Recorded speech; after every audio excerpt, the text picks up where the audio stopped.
Assalamualaikum warahmatullahi wabarakatuh. Alhamdulillahi rabbil alamin wal aqibatu lil muttaqin fala udwana illa 'alal zalimin.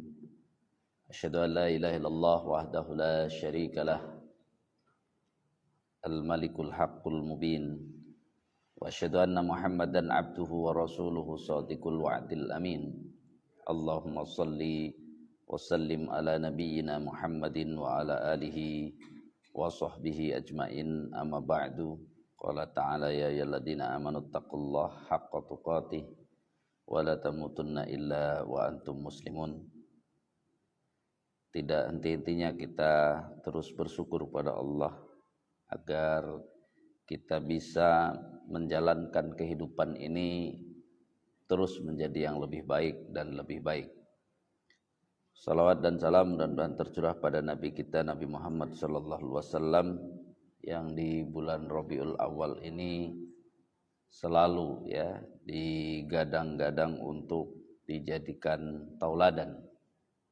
Walaupun kalau kita perhatikan masih terlalu banyak teorinya daripada prakteknya, sehingga mudah-mudahan itu menjadi pengingat bagi kita bahwa hidup ini tauladan kita yang sudah disepakati umat Islam adalah Nabi Muhammad. Makanya pada kesempatan hari ini salah satu kelebihan Nabi Muhammad adalah diturunkan Al-Quran kepada beliau. Karena itu sebagai wujud kita ingin meneladani Nabi, maka mari kita pelajari Al-Quran yang beliau ajarkan dalam kesempatan hidup yang Allah berikan kepada beliau. Surat At-Takatsur, surah Makkiyah. Sebelum kita tadabburi, mari kita baca terlebih dahulu. A'udzu billahi minasy syaithanir rajim.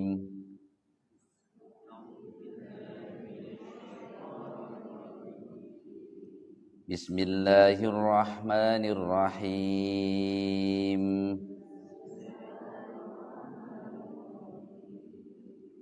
Alhaakumut takatsur hatta zurtumul maqabir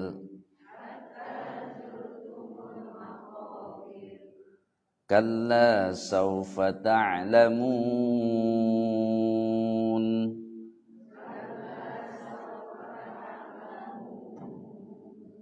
thumma kalla sawfa ta'lamun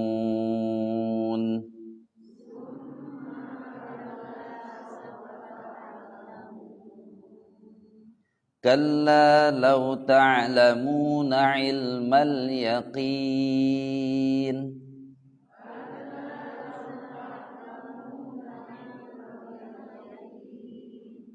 latarawunnal jahim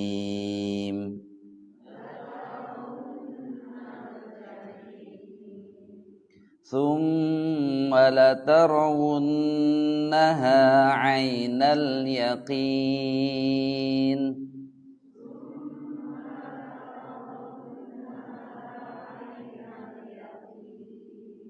thumma latus'alunna yawma idzin 'anin na'im.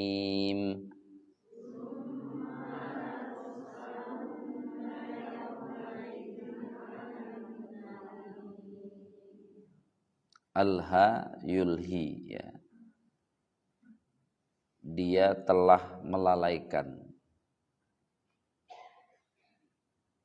Kum kalian, apa yang telah melalaikan?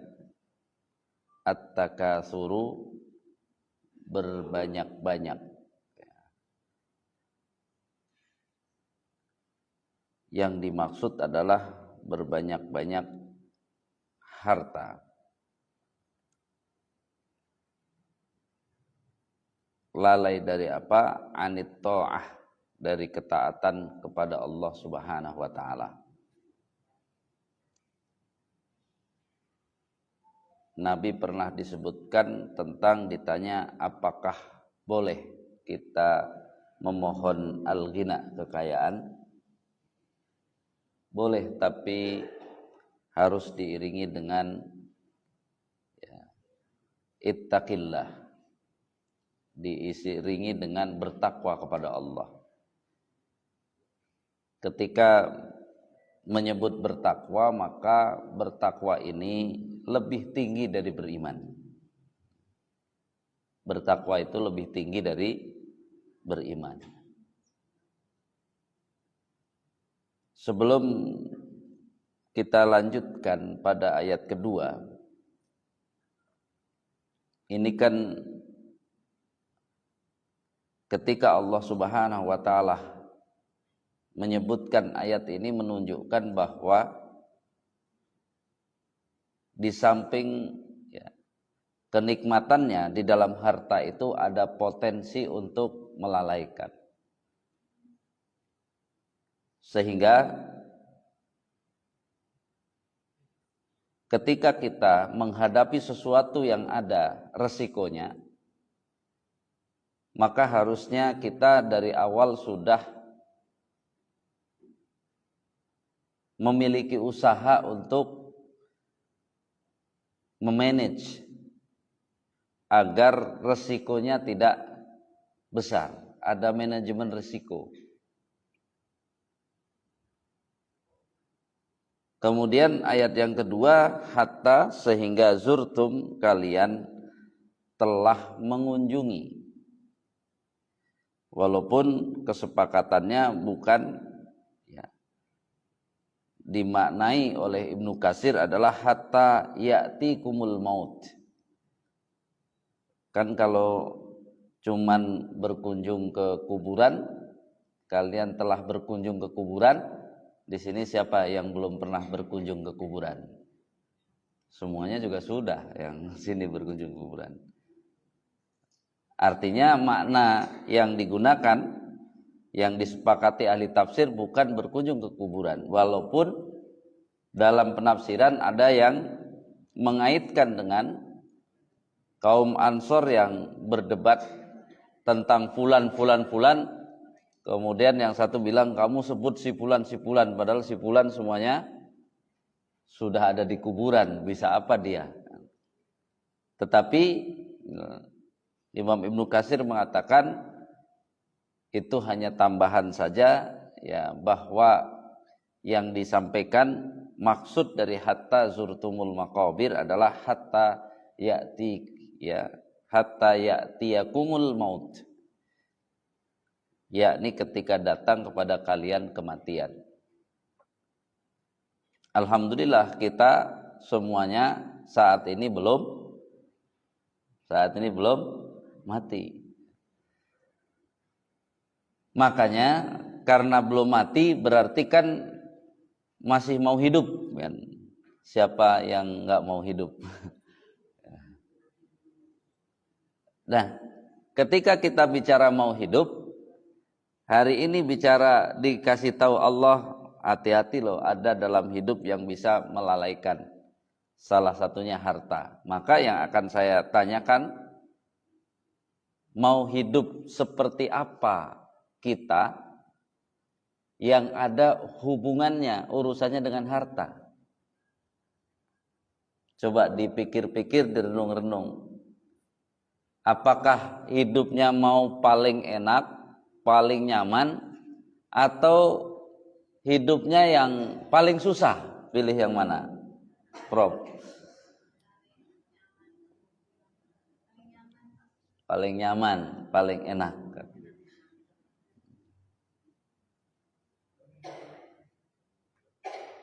Padahal tuntunannya, apakah ada perintah bahwa kita dalam kehidupan di dunia itu untuk mencari hidup yang paling enak, paling nyaman? Ada nggak? Nah terus ibu gimana? Katanya ngakunya Islam, mau ngikut Nabi. Kok tujuannya Ibu bisa jawab sendiri lagi, nggak ada. Jadi gimana menuju tujuan yang nggak ada itu gimana?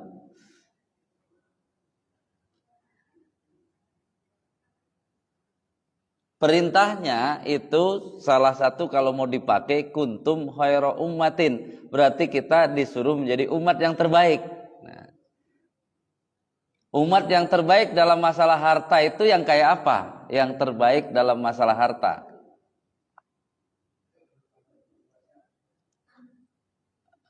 Ayo, yang bagaimana nih?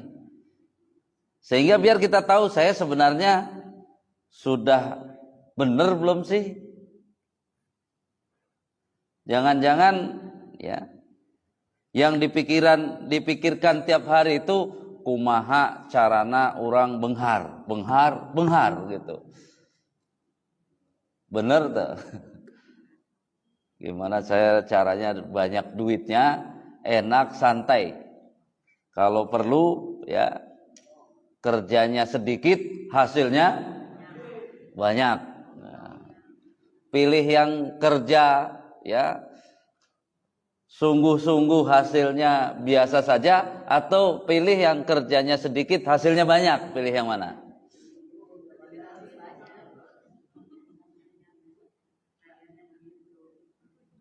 Itulah yang disebut alhaakumut takatsur. Kita harus mentadaburi namanya alhaakumut takatsur itu. Mau sedikit mau banyak harta yang dimiliki, tapi ternyata dalam urusan hidup dan harta konsep yang dipakainya bukan bagi orang-orang yang beriman. Siapa yang ngajarin bahwa hidup itu harus yang enak, yang nyaman, banyak duitnya, tabungannya isinya banyak-banyak? Siapa yang ngajarin begitu? Apakah innalladzina amanu atau innalladzina kafaru? Ayo jawab yang jelas. Ini kan ngaji ini tujuannya apa sih kita ngaji begini? Ayo jangan-jangan ini tujuan, kalau tujuan nggak tahu nanti mau gimana? Ngaji ini tujuannya untuk apa?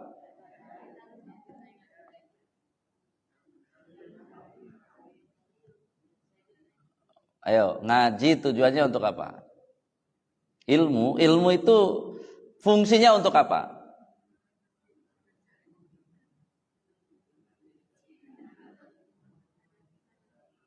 Untuk meningkatkan status Islam seseorang menjadi beriman.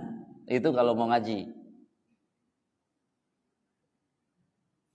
Kalau status Islam nggak usah, ibu nggak usah ngaji juga udah selesai, ibu udah Islam tuh. Kalau nggak percaya periksa aja KTP-nya. Udah.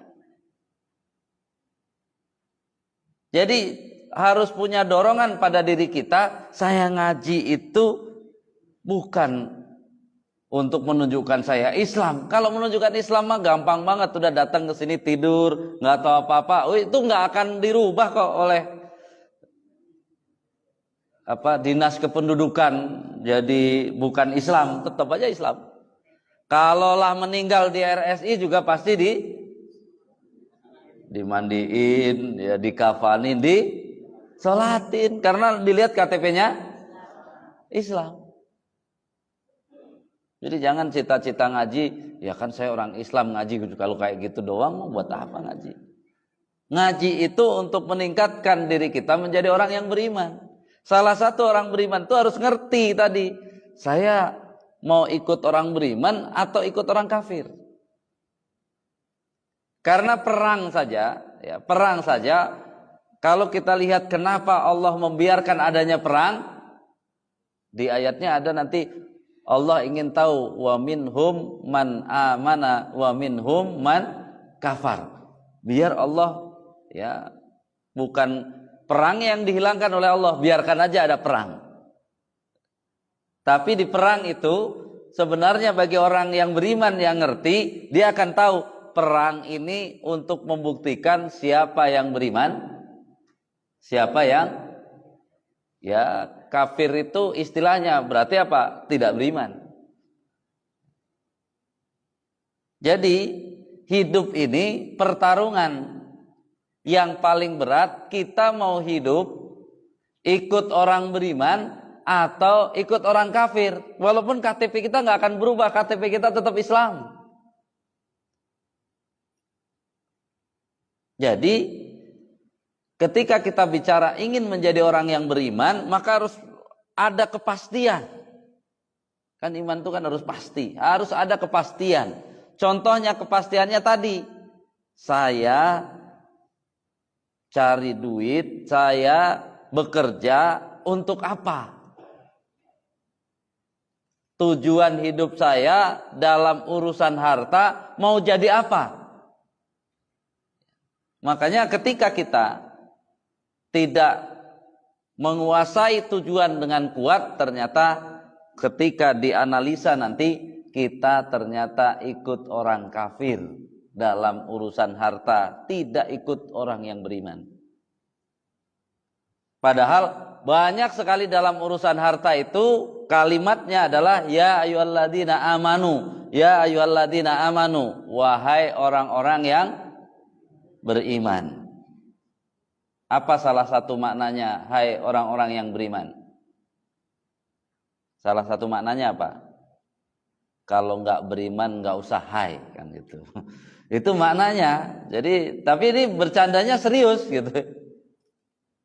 Makanya dalam kaidah at-takasur itu Ibnu Katsir sampai menyantumkan ada suatu saat yang hubungannya dengan rumah sakit. Orang ini sakit, Nabi bilang, udah sabar saja karena dosamu akan dihapuskan. Kemudian tadi dia jawabnya apa? Bukan begitu, ini sakitnya, ini rasanya, panasnya. Kata Nabi, ya kalau sudah begitu ya silahkan. Kan gitu Nabi. Itu kan sama dengan apa? Ya kalau kamu nggak mau beriman, ya nggak usah hai. Jadi yang mau mendengarkan, yang mau melaksanakan yang spesial itu dia ya ayyuhalladzina amanu. Kalau enggak ya ayyuhalladzina amanu, enggak usah hai. Tadi itu bercanda serius itu. Jadi ketika kita sekarang sudah memahami, kawan kita yang muslim diajak, dia enggak mau, ya maaflah, kalau enggak mau beriman enggak perlu hai gitu. Jadi hai orang yang beriman, mau, kalau mau beneran berarti hai juga gitu. Kalau enggak mau berarti kan apa? Udahlah, enggak usah hai. Kenapa? Karena tujuan ya Allah memberikan harta dan sebagainya, atau tujuan hidup itu tadi tantangannya, hidup ini kamu harus menjadi orang yang terbaik. Dalam harta harus yang terbaik. Apa artinya terbaik dalam harta? Apakah terenak? Itu tadi kita itu aja jangan-jangan nggak paham. Saya hidup ini pengen yang terenak, katanya kan terbaik. Ada hadisnya. Ya. Nikmat itu apa? Ya. Punya rumah yang luas, kemudian kendaraan yang bagus dan sebagainya. Itu kan salah satu yang disebutkan apa? Itu masih nikmat dunia, bukan apa? Bukan langsung itu kalau dapat itu berarti selamat akhirat, bukan. Artinya ketika kita tidak mau ya dituduh, tidak mau masuk dalam orang-orang yang lalai, maka jangan sampai ini kan Pak Ustadz, ini kan karena banyak jadi lalai. Nggak bisa begitu. Kalau konsepnya sama, yang parah itu kan sudah nggak punya duit, lalai lagi terhadap harta. Contohnya nggak punya duit, lalai terhadap harta, seperti apa contohnya? udah juga pendapatannya sedikit, susah makan. Terus dia bilang apa? Ayo sholat.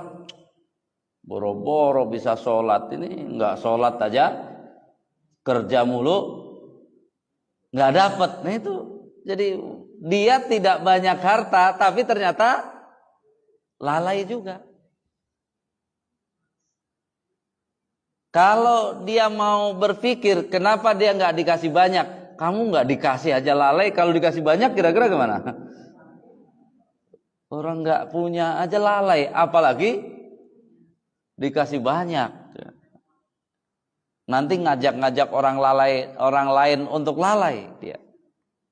Ini menjadi catatan. Jadi kelemahan kita hari ini, banyak orang ya hidup ini KTP-nya Islam, sering ke pengajian, sering infak sodakoh, tapi dia pengen semuanya dilakukan agar apa? Memiliki harta yang banyak, memiliki harta yang melimpah. Pertanyaan berikutnya, kalau sudah punya harta banyak, harta melimpah, mau ngapain?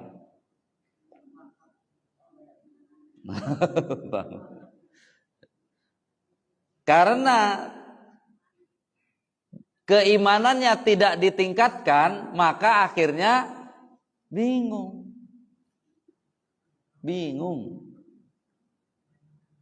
Sekarang coba hitung berapa dapat pahala ketika Allah kasih dia uang 1 triliun ya.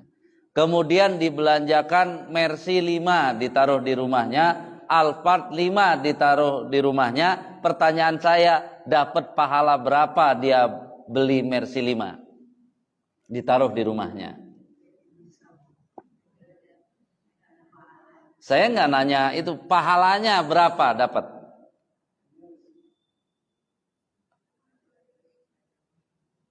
Kan yang ada kan cuma apa? Ya biarinlah duit-duit dia. Kita kan tidak sedang bicara tentang yang tidak beriman. Kita sedang ngomong orang beriman. Kalau nggak beriman ya udah kan nggak usah hai juga nggak apa-apa. Ini yang sedang kita bicarakan adalah beriman atau tidak beriman. Ya. Coba kira-kira dapat pahala berapa dia beli Mercy 5 ditaruh di rumahnya? Kagak dapat pahala lah. Ngapa? Untuk apa coba? Tujuannya beli Mercy 5 untuk apa? Ya kalau pamer bukannya dapat pahala, malah apa? Bodoh atau cerdas. Bisa jadi itu 5 Mercy 20 miliar. Keluar uang 20 miliar, nggak dapat pahala. Gimana ceritanya?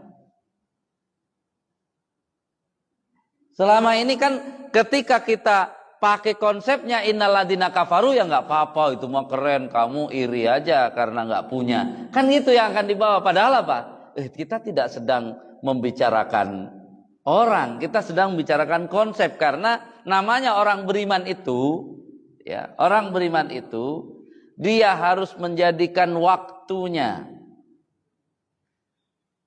dirinya, tenaganya, pikirannya, sampai hartanya, maka tidak mungkin dia lakukan kecuali harus mendapat pahala. Itu namanya orang beriman. Belanja walaupun 1 rupiah, pastikan 1 rupiah itu mendapat pahala. Itu baru cerdas, itu orang beriman. Makanya kenapa ya, yang saya sampaikan di khutbah di sini, khutbah Jumat tuh, kenapa ya Imam Syafi'i ketika menilai pendapatan orang cukup besar ya, lalu tidak cukup, itu Imam Syafi'i bukannya ditambah lagi, bukan. Ini kamu udah besar sebenarnya, kamu kerjaannya apa sih? Oh, pas dihitung ya effort kerjanya dan gajinya, ternyata gaji kamu terlalu besar. Kalau gitu dikurangi, kata Imam Syafi'i. Setelah dikurangi, yang tadinya kekurangan ternyata jadi cukup. Kalau di RSI bisa begitu nggak? Saya kurang Pak. Ya, jangan-jangan kelebihan ya gajinya atau kekurangan. Artinya ya, kalau saat ini di negeri kita Imam Syafi'i jadi presiden, itu yang gajinya sudah besar-besar, minta ditambah, katanya kurang, nggak akan ditambah. Yang ada malah apa? Dikurangi. Ketika dikurangi ternyata cukup, pas ditanya kepada Imam Syafi'i, apa yang jawaban beliau? Ketika antara harta yang dibayarkan ke kamu itu tidak sama dengan pekerjaan yang kamu lakukan, maka otomatis dia mengurangi keberkahan. Itu dia bilang. Yang membuat tidak cukup bukan banyaknya, tapi karena berkurang berkahnya menjadi tidak cukup. Yang saya nggak habis pikir, di negeri kita ada loh yang gajinya 5 miliar sebulan gitu ya. Bayangin kalau jamaah ini gajinya 5 miliar sebulan, kira-kira tiap hari mau makan apa coba? 5 miliar, 5.000 juta. Pas diperiksa di RSI, asam urat tinggi, kolesterol tinggi, gula darah tinggi. Mau makan apa kalau gitu? Uangnya banyak lagi, 5 miliar per bulan.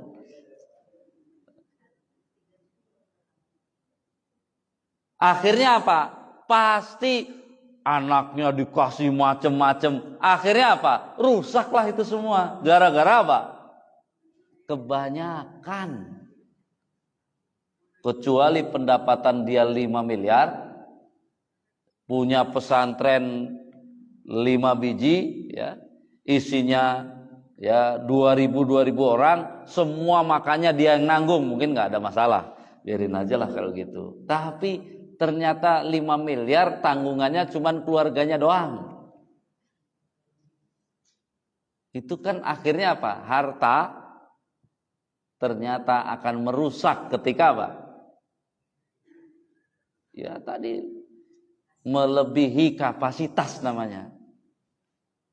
Akhirnya tadi beli macam-macam, ya, yang nggak diperlukan juga dibeli, ya, semuanya dibeli. Bayangin umur 70 tahun sakit-sakitan, beli rumah lagi, mending kalau diisi kosong lagi rumahnya. Emang ngapain dia 70 tahun mau beli rumah lagi kan? Ini kan menjadi apa? Menjadi catatan bagi kita. Kok kayak orang bingung ya? Gitu. Masih kalau saya yang ditanya, masih mendingan yang nggak punya duit mikirin kapan dapat duit. Karena apa? Dia nggak akan dimintai pertanggungjawaban apa-apa, orang duitnya belum ada. Itu masih mending. Ini udah duitnya banyak banget sampai bingung. Akhirnya apa? Ya tadi, tidak ada dibelanjakan untuk berpahala. Yang ada apa? Ya, habis-habisan untuk kesenangan. Itu tandanya apa? Dia tidak ikut Nabi, malah ikut alladzina kafaru. Hanya orang-orang kafir yang membolehkan, bebas, uang-uang kamu terserah kamu mau buat apa. Ya itu orang kafir. Kalau orang beriman enggak bisa dia. Makanya ya, kalau orang beriman dia dapat gaji 5 miliar gitu ya, itu bisa satu kecamatan ya. Yang susah bisa apa? Ditangani semua sama dia. Orang per bulan 5 miliar. Berarti banyak ya, bukan kita nuduh, ketika banyak sekali orang yang uangnya itu besar tapi sekitarnya tidak ada efek, maka yang kurang bukan Islamnya, yang kurang adalah imannya. Karena yang dinamakan beriman itu mau bersusah payah untuk mendapatkan manfaat dari apapun yang Allah berikan. Ya kalau yang diberikan harta, gimana caranya hartanya menghasilkan tadi pahala.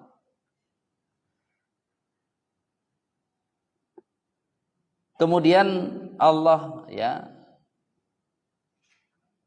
summa kalla saufa ta'lamun. Ini kan kalla saufa ta'lamun dan summa kalla saufa ta'lamun. Ini memang Allah cuman memberitahu sekali lagi bagi yang beriman. Karena ini berbicara tentang akhirat. Nanti di akhirat. Makanya repot kalau dia nggak percaya akhirat itu kan nanti. Belum tentu ada. Ya udah, selesai. Dari belajar at-takasur dia nggak bisa. Karena dari kalla saufa ta'lamun sampai ayat terakhir itu bukan di dunia, tapi itu di akhirat.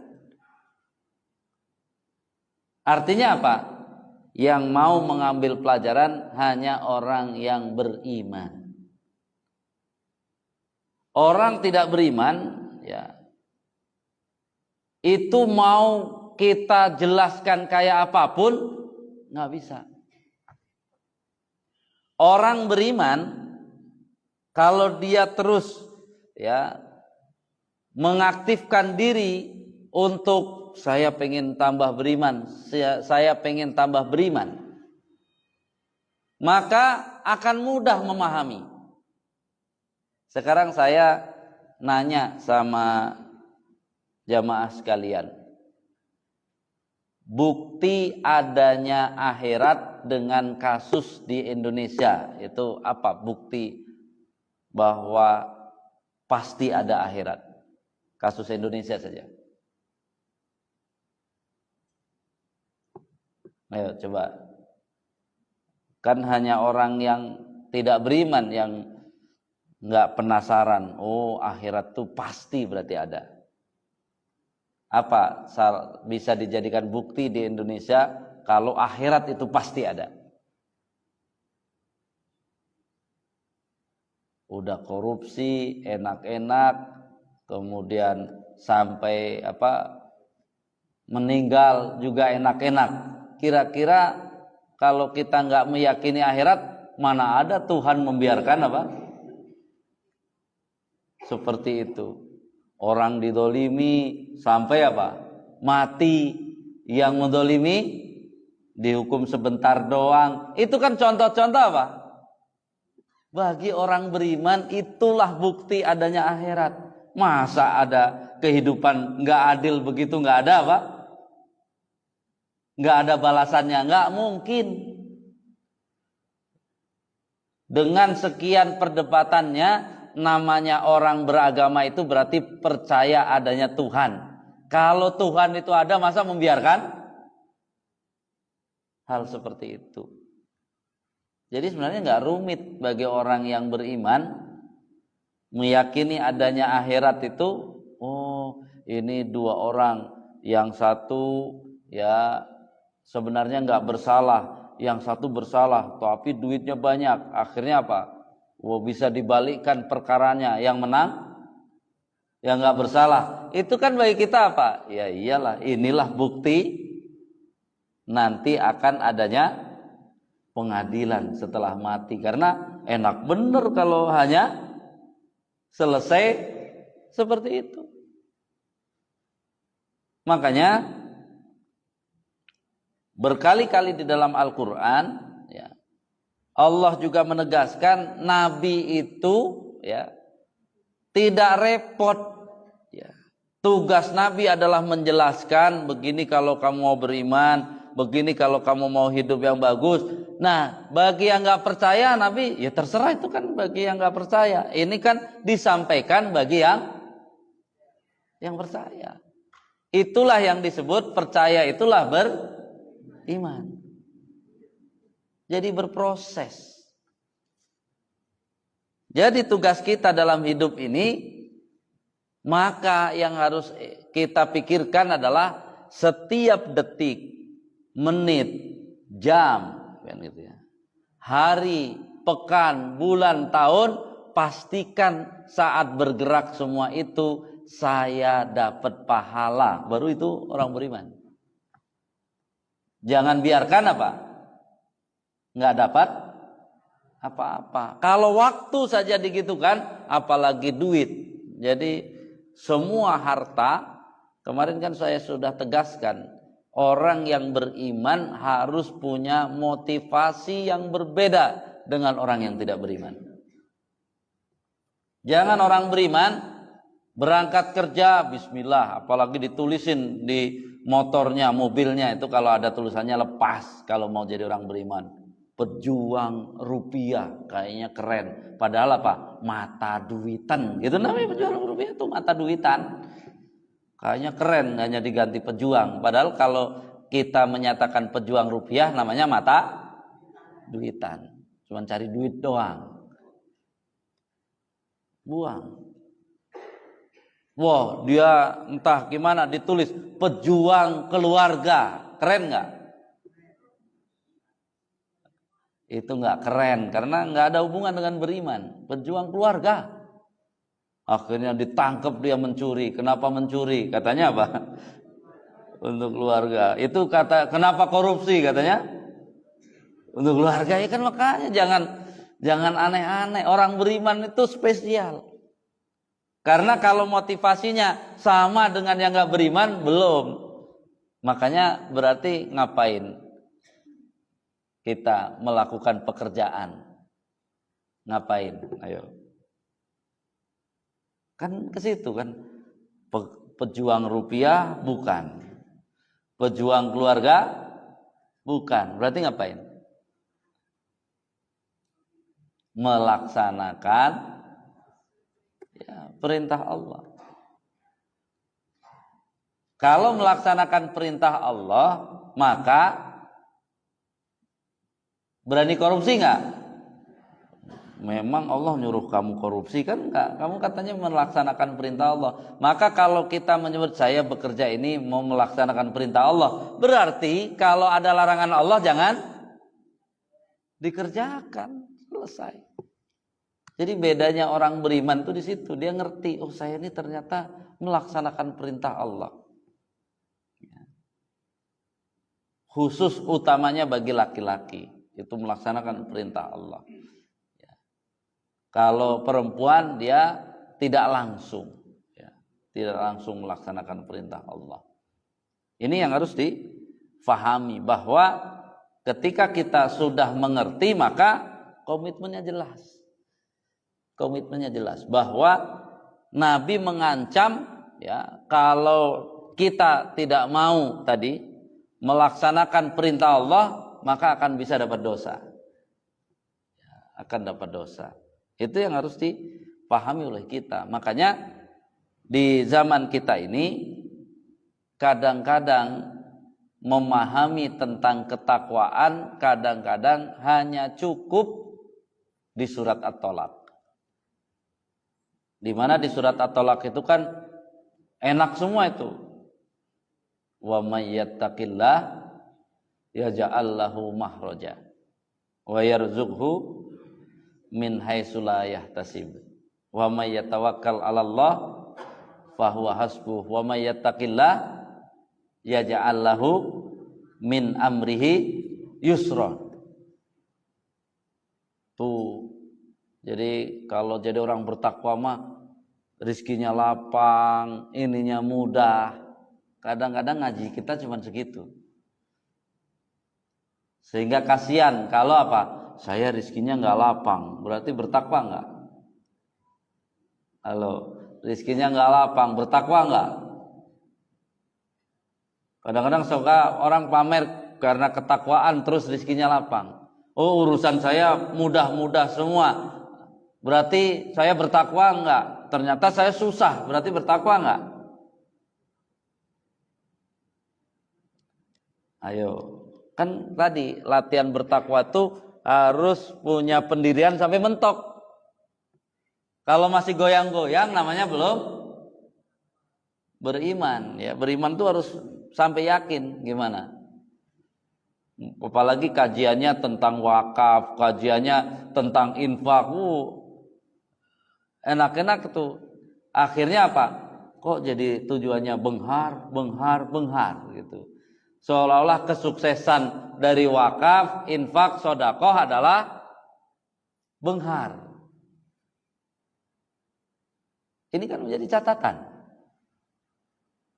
Saya ingin mengajak kita semua tadi, kalau penilaian kita itu hanya seperti itu,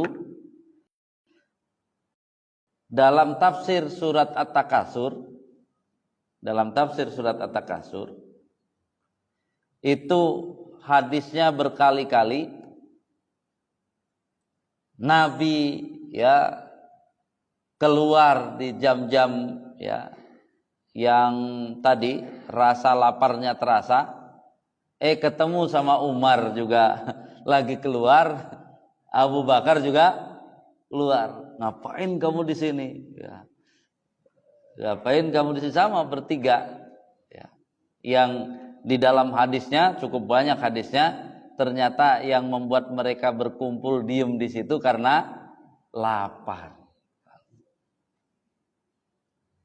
Enak apa susah berarti? Jadi bertakwa enggak? Akhirnya kenapa? Nabi ngajak kalau gitu kita ke ini aja, ke kebun kurmanya si Fulan. Kalau di sini berarti kalau mau ke kebun kurma mainnya kemana? Ke Cisaat, Sukabumi kan gitu ya. Karena ada kan viral baru apa? Kebun kurma ya. 3 hektar katanya berbuah kurmanya. Saya juga belum ke situ. Jadi penasaran cuman kan gitu. Ya, artinya kan apa? Ke sana ya. Datang bertiga udah cuman datang doang, kemudian akhirnya tadi kan dipetikan kurma ini dijamu. Tapi setelah selesai Nabi menyampaikan ya ayat terakhir di sini. Ayat terakhir dari surat At-Takasur. Summalatus alunna yauma idzin anin naim. Kita barusan makan ini termasuk nikmat yang akan ditanyakan. Jadi jelas jangan ketika ada orang hidupnya susah merasa tidak bertakwa. Jangan langsung memberi kesimpulan bahwa kalau dia bertakwa hidupnya nggak susah. Kenapa? Karena orang terbaik di dunia ini adalah Nabi dan Rasul. Nabi dan Rasul yang terbaik itu yang mendapat gelar ulul azmi. Arti ulul azmi itu apa? Kalau diartikan oleh kita, yang hidupnya paling susah dan berat. Terus kita kesimpulannya kalau hidup susah berat itu nggak bertakwa gitu. Kan tadi wa may yattaqillah yaj'al lahu mahraja wa yarzuqhu min haitsu la yahtasib. Wa may yatawakkal 'ala Allah fa huwa hasbuh. Wa may yattaqillah yaj'al lahu min amrihi yusra. Ini kan menjadi catatan, kita jadi salah paham. Bahkan Nabi ya berhutang kurma untuk makan, nggak ada yang untuk bayar, maka apa? Baju perangnya digadekan. Ya kalau belajar ekonomi Islam tentang gade pasti dalilnya itu. Dibolehkannya menggadai itu karena Nabi melakukan itu. Berarti Nabi bertakwa nggak? Kan susah nggak ada itunya. Itu tadi kalau mengartikan kita ini polanya hidup nggak ngerti iman takwa. Yang penting bagaimana caranya benghar. Kalau nggak benghar berarti nggak bertakwa. Itu konyolnya kita. Padahal Nabi ya uang keluar masuk pada beliau itu triliunan, tapi nggak ada bekasnya. Apa bekasnya? Bekas yang langsung kelihatan nggak ada, karena habis untuk apa? Dijadikan pahala, semuanya dijadikan pahala. Jadi bahkan sebagai orang beriman kita harus benar-benar mengaktifkan ya pola pikir kita untuk benar-benar kalau bikin alasan itu jangan asal gitu. Coba saya tanya jamaah. Misalnya ditanya gini, kenapa bangun kesiangan? Biasanya alasannya satu, kecapean. Dua, jaga malam. Tiga, minum obat. Empat, susah tidur. Lima, bangun sih jam 1 ke kamar mandi doang, habis itu tidur lagi, akhirnya siangan. Kalau ketik di Google nanya para ulama dahulu, kenapa aku tidak bangun malam, bukan bangun subuh, bangun malam, maka isinya apa kira-kira? Apakah karena kecapean? Karena begadang, karena tadi ternyata mereka malah menyatakan, aku berdosa apa sampai Allah tidak mau bertemu denganku malam ini. Itu orang beriman itu ada sesuatu yang apa? Yang berbeda yang dilakukan. Kalau orang sekedar Islam saja, nggak pernah tahajud, ya biasa-biasa saja, wajar, dia cuman Islam. Tapi bagi orang yang pengen beriman, maka kalau kita mau beriman, maka kita akan, aduh kenapa saya nggak bangun malam. Makanya kalau mau latihan beriman, mulai hari ini latihanlah dengan bangun malam. Caranya gimana biar bangun malam? Tadi teorinya, mohon ampun kepada Allah. Ya Allah, kalau ada dosa saya dolim, itu tunjukkan saya. Bahkan yang hebat lagi kan sahabat Nabi ada yang orang lain dolim aja sebelum tidur dimaafkan. Ya udahlah dia nyakitin saya tapi saya maafin. Ini saya maafin semua. Ya. Itu teori yang pertama. Kalau yang sudah biasa bangun malam ya nggak usah pakai teori, emang udah biasa bangun malam. Ini kan kalau mau mulai ya maka tadi dicoba. Kemudian kalau ternyata nanti bangunnya jam 1, jangan ke kamar mandi doang tidur lagi. Ke kamar mandi, wudu, sholat dulu 2 rakaat. Sholat dulu 2 rakaat. Ya kan kita nggak tahu nanti bangun lagi atau nggak. Pokoknya setiap terbangun, karena baru-baru mulai latihan, pokoknya bangun jam berapapun, jangan ke kamar mandi buang air doang, langsung apa? Wudu, langsung apa? Sholat 2 rakaat aja dulu. Itu kalau dilakukan nanti tidur lagi, itu kalau nggak bangun setengah jam, minimal setengah jam sebelum subuh, paling lambat adzan subuh bangun. Tapi kalau tadi udah sering kan, kalau yang satu kan cuman ke kamar mandi doang terus tidur lagi, ternyata apa? Bablas kan gitu. Kalau mau beriman, kalau nggak mau nggak usah hai kan gitu ya. Jadi kita kan mau melatih diri kita, nggak puas hanya menjadi orang Islam, saya harus beriman. Teorinya ada di surat Al-Hujurat yang qalatil a'rabu amanna qul lam tu'minu. Orang Arab pedalaman sudah menyatakan syahadat, sudah sholat, sudah apa, dia tiba-tiba bilang kami telah beriman. Kata Allah, qul lam tu'minu, wahai Muhammad katakan kepada mereka kalian belum beriman.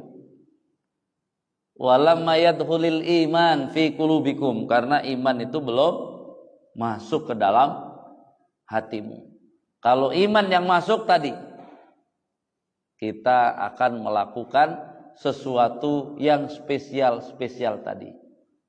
Bekerja tidak hanya sekedar bekerja, kemudian bangun malam juga tidak sekedar bangun malam, tidur itu juga tidak sekedar tidur. Semuanya menginginkan mendapatkan pahala, mendapatkan hasil.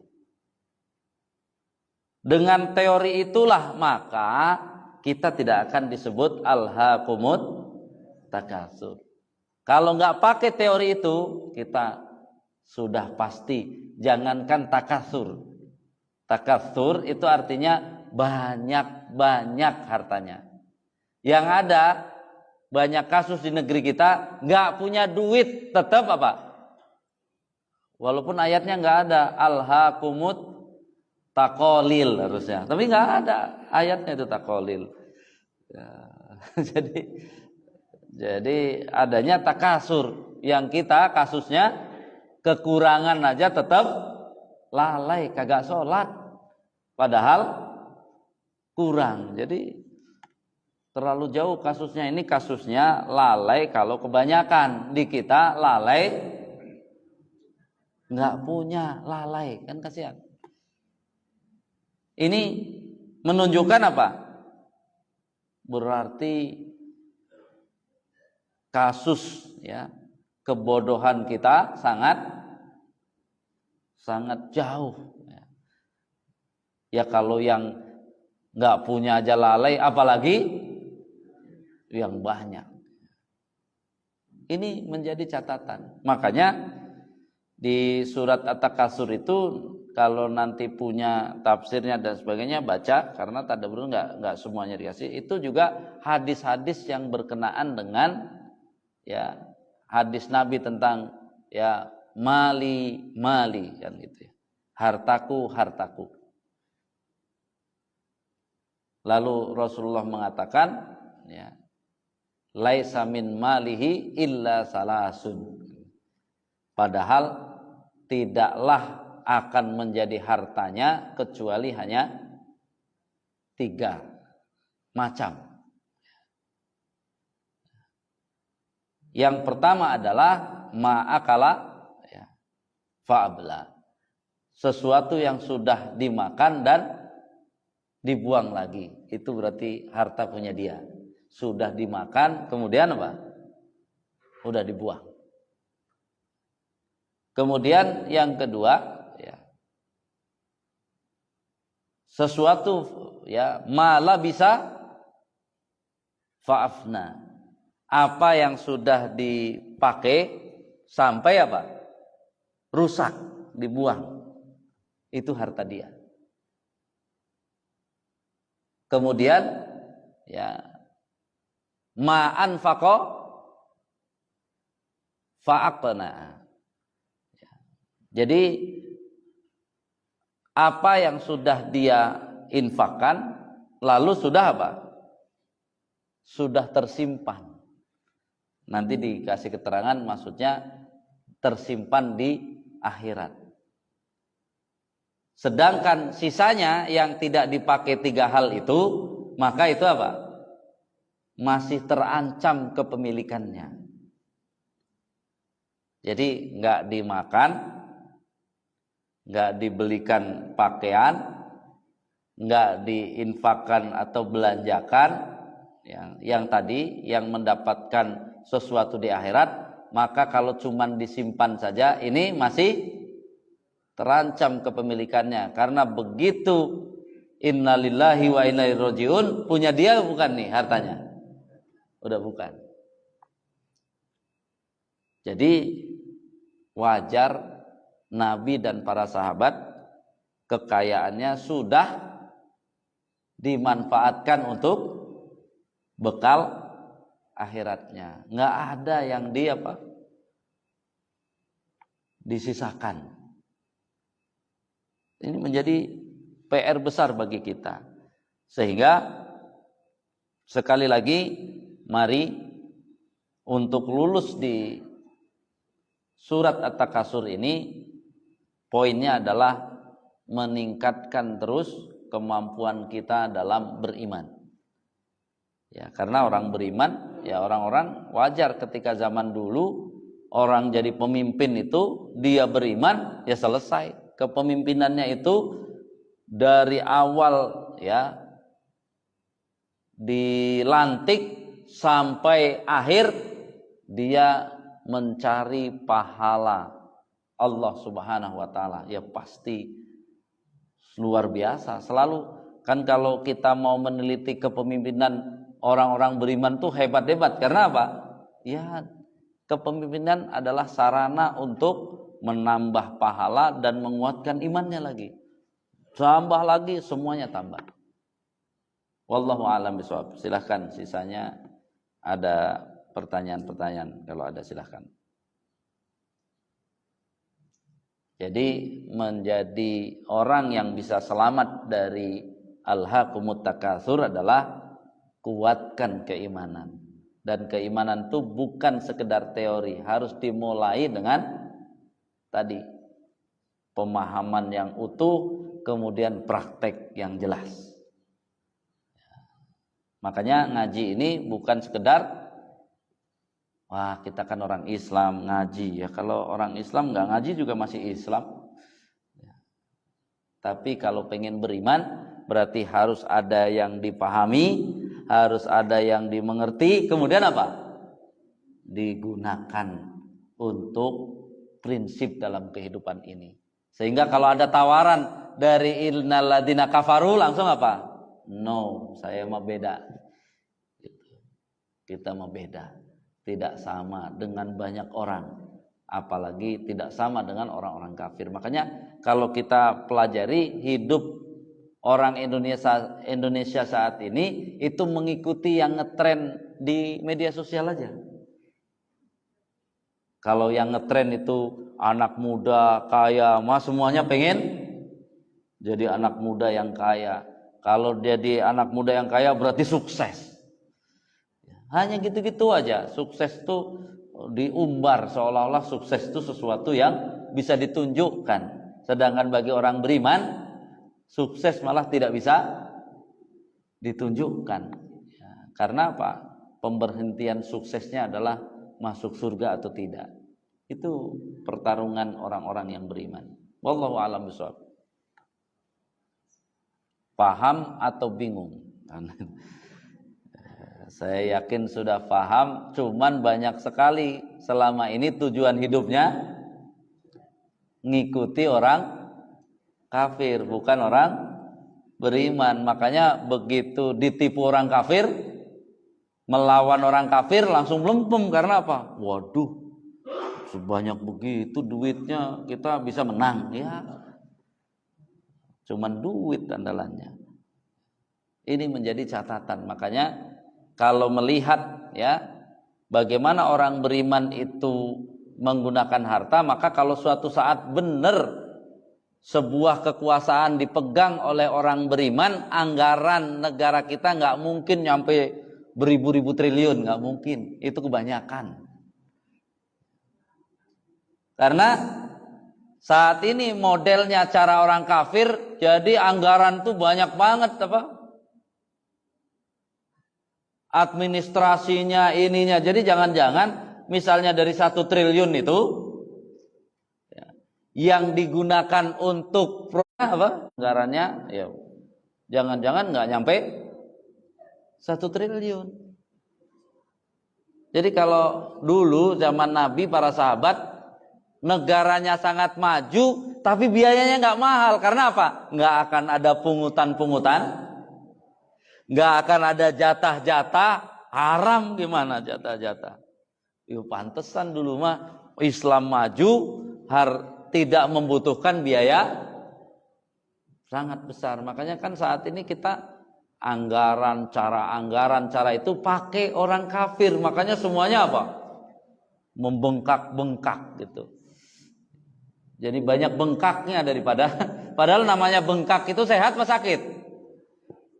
Namanya bengkak-bengkak itu sakit. Jadi kita gimana? Anggaran aja sakit. Berarti negara kita sakit bengkak-bengkak di mana-mana kan itu ya. Bengkak di sini kan gitu. Yang nggak bengkak cuman apa? Rakyatnya nggak bengkak. Malah apa? Terlalu kurus ya. Padahal kan kalau ibu-ibu seneng yang langsing atau yang bengkak. Ini menjadi hal-hal ya bahwa susah banget kalau kita memanage satu hal tidak pakai beriman, itu anggarannya akan apa? Sangat besar semuanya. Sangat besar karena ada setoran inilah, ada jatah itulah gitu ya. Makanya dulu Islam itu kenapa cepet banget maju karena apa? Nggak ada tadi potongan-potongan setoran. Makanya langsung tuh negara-negara yang dulunya hebat-hebat kaget ngelihat Islam, tidak butuh waktu lama langsung apa?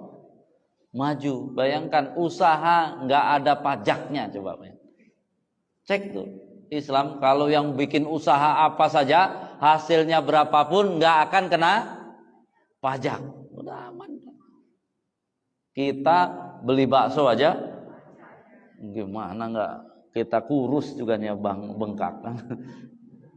Wallahu a'lam bishawab. Jadi ini menunjukkan bahwa PR kita masih panjang karena banyak juga orang-orang ngaji itu datang, dia rajin ngaji biar apa? Biar rizkinya lancar. Terus rajin sholat biar rizkinya lancar. Rajin sedekah biar rizkinya lancar. Semuanya yang dipikirin apa gitu.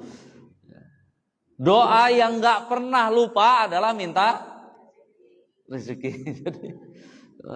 Jadi yang spesial nggak pernah diminta. Mintanya cuman yang sudah ada jatahnya diminta. Lucu kan? Sudah ada jatahnya sering diminta. Yang nggak ada jatahnya nggak minta-minta. Minta petunjuk, minta ilmu, minta itu. Kalau rizki sebenarnya sekali sehari aja minta udah nggak apa-apa. Karena apa? Sudah dijatah. Ilmu nggak dijatah ilmu. Jadi semuanya, makanya mulai sekarang doanya jangan rizki doang. Ya Allah berikan saya keimanan yang kuat. Ya. Allahumma inna nas'aluka ya imanan kamilan. Kalau pakai doa yang habis apa? Habis witir, wa yakinan shadiqon gitu ya. Udah keyakinan yang mantap, iman yang sempurna. Rizki mah kalau imannya mantap, sempurna, makin susah makin seneng dia. Kalau iman kita lemah, makin susah, makin nangis. Menangis ya, karena kekuatannya ada pada iman. Wallahu a'lam bishawab. Karena tidak ada pertanyaan, ya mudah-mudahan tidak bingung, tapi harus berubah kalau mau beriman. Nih, dicuci dulu otaknya, banyak banget ya sampah-sampah dari kekafiran yang kita bawa dalam kehidupan sehingga susah banget. Padahal semua hidup kita lebih enak dari Nabi. Makan kita sama makan Nabi enak siapa? Tidur kita sama tidur Nabi enak siapa?